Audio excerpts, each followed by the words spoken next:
All right, so today we are diving into what I think you'll agree is some really juicy family drama. Genesis chapter 21. We're going to be talking about ancient promises, some questionable parenting choices, and believe it or not, this chapter has some serious implications that echo even into today's world. Yeah, what's so fascinating to me about this chapter is how it highlights that tension that exists between human impatience and really trusting in divine timing. It's something I think a lot of us can relate to.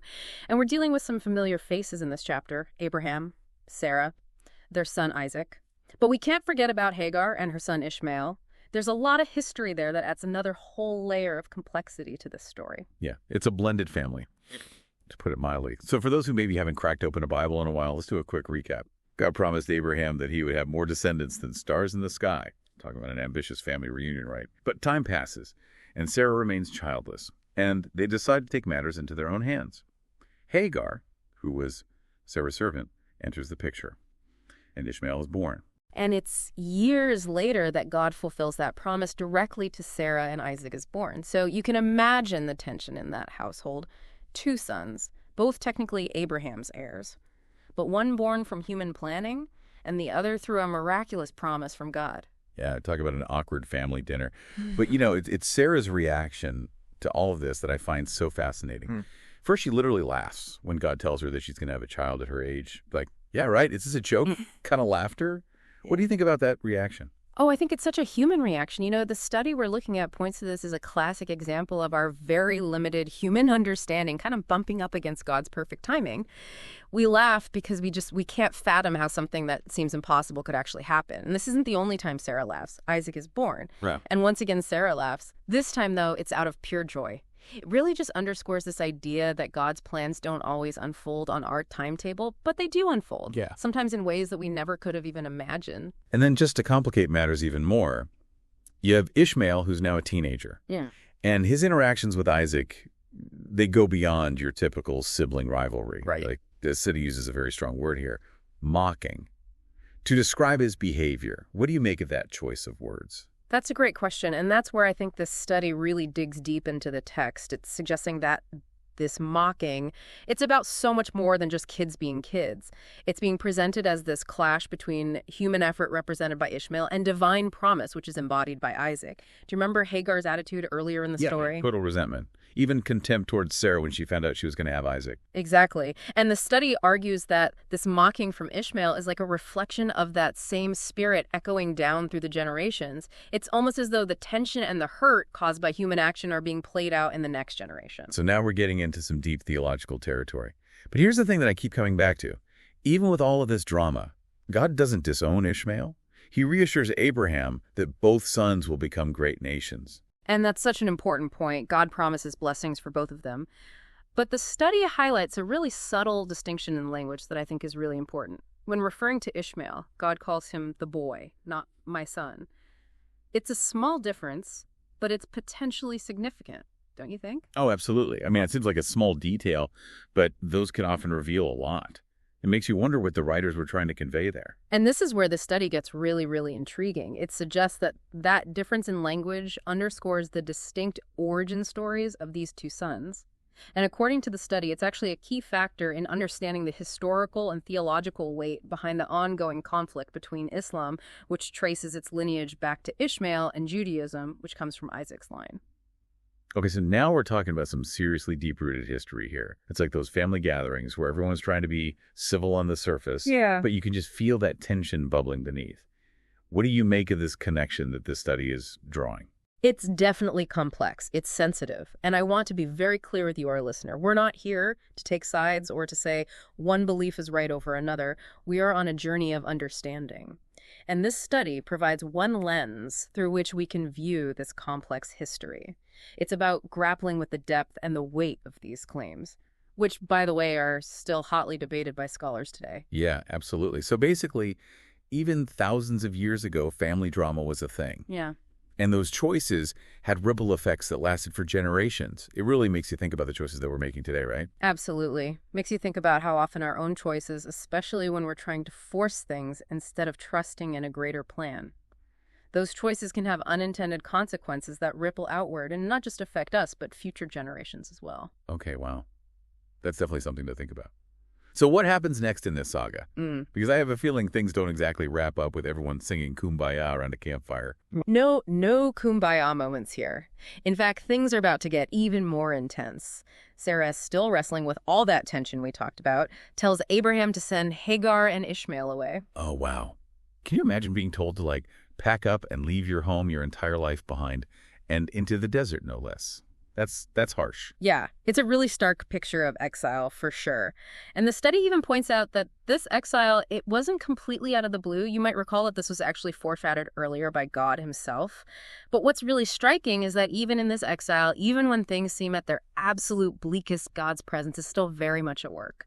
Okay, so help me understand this, because right now we're talking about a single mother, a teenage son, wandering in the wilderness with very limited supplies. This isn't exactly a walk in the park. Where's the hope in this situation? You're right, it's definitely a picture of hardship and desperation. The study describes this really heartbreaking scene where Hagar, completely out of options, she places Ishmael under a bush and just waits. Like she's almost given up hope. She's heartbroken, utterly despairing. But here's a detail that I find incredibly powerful. The text emphasizes that it's Ishmael's cry for help that God hears, not Hagar's weeping. That is a really intriguing detail. Why make that distinction, especially in such a heart-wrenching situation? What do you think is the significance there?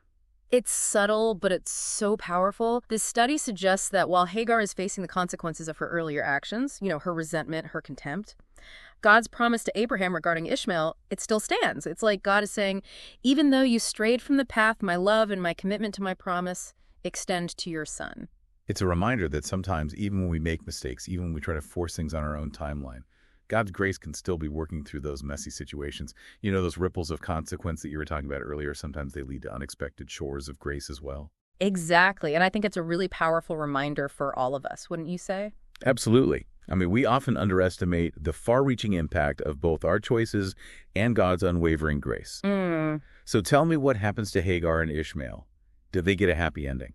Well, an angel appears to Hagar, reassures her that Ishmael will be all right, and almost miraculously a well of water appears. They're provided for. Ishmael grows up, he becomes an archer, gets married, and just as God promised his descendants, do become a great nation. Okay, so happy ending, everyone wins. Yeah. But something tells me this chapter isn't quite done with us yet, is it?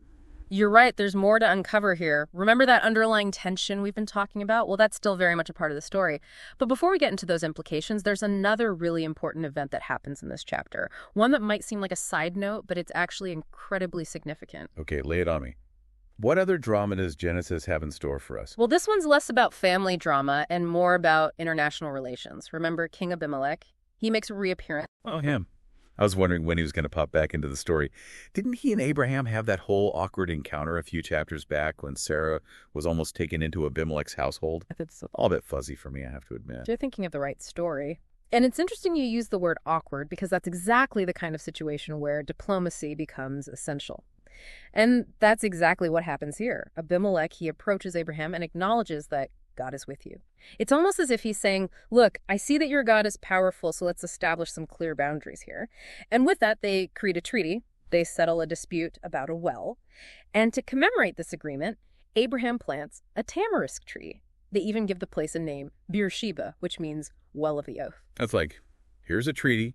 Oh, and here's a tree.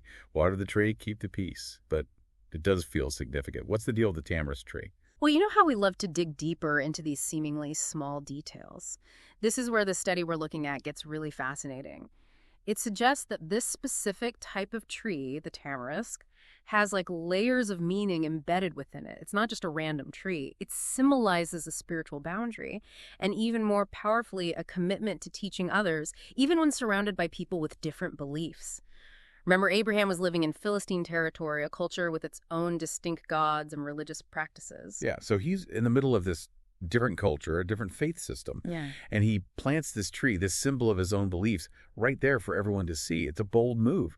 And it makes you think about how we as people of faith, how we choose to interact with those who believe differently than we do. Are we building walls or are we planting trees? That's such a powerful question, and I think this story offers a really helpful framework for how to engage with those differences. It's not about erasing those differences or pretending they don't exist.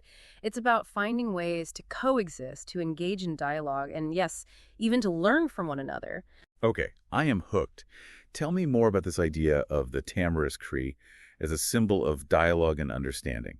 So we've got these two seemingly separate things happening, right? We've got the exile of Hagar and Ishmael, and then we've got this treaty with Abimelech and all this symbolism of the tamarisk tree. How does the study connect those dots? That's the million-dollar question, isn't it? And this is where I think the study gets really, really interesting. It's suggesting that both of these stories are ultimately about how we navigate differences in belief systems. Okay, I'm intrigued. Break it down for me. All right, so on one hand, you've got Hagar and Ishmael, right? They represent a divergence from God's intended plan. It's not that Ishmael wasn't loved or cared for by God, but his very existence was a result of human impatience. It was like trying to force God's hand, so to speak. And that created these ripples, these conflicts that we see continue to play out. Right, like that tension that we talked about earlier between Ishmael and Isaac, Mhm. which the study links to this larger historical conflict between Islam and Judaism. Exactly. But then on the other hand, we have Abraham making a treaty with Abimelech, someone who worships different gods, and he plants that tamarisk tree, that symbol of his own faith, right on the border between their two worlds. And it's almost like he's saying, look, we may not believe the same things, but we can still coexist. We can still find common ground. Yeah, it's not about erasing differences, but rather finding a way to live and, dare I say, thrive even amidst those differences. It's a pretty countercultural idea, don't you think? Especially in a world that often feels so polarized. Absolutely. This story offers a really powerful alternative. And what I love is that the study doesn't just leave us with this abstract idea of the tamarisk tree. It goes a step further. It actually compares the tamarisk tree to a Torah scholar, someone who studies and teaches the Jewish law.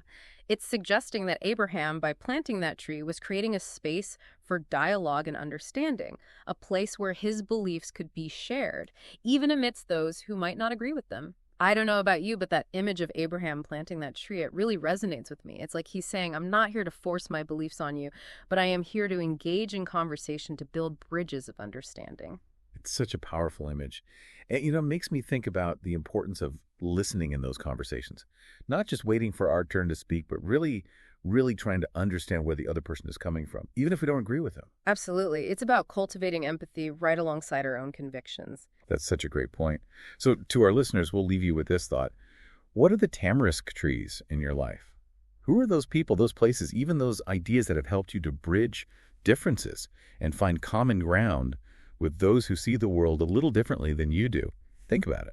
And maybe, just maybe, we can all be a little more like Abraham's tree, rooted in our beliefs, yet open to the world around us. And on that note, until next time, keep asking questions, keep exploring those different perspectives, and most importantly, keep diving deep.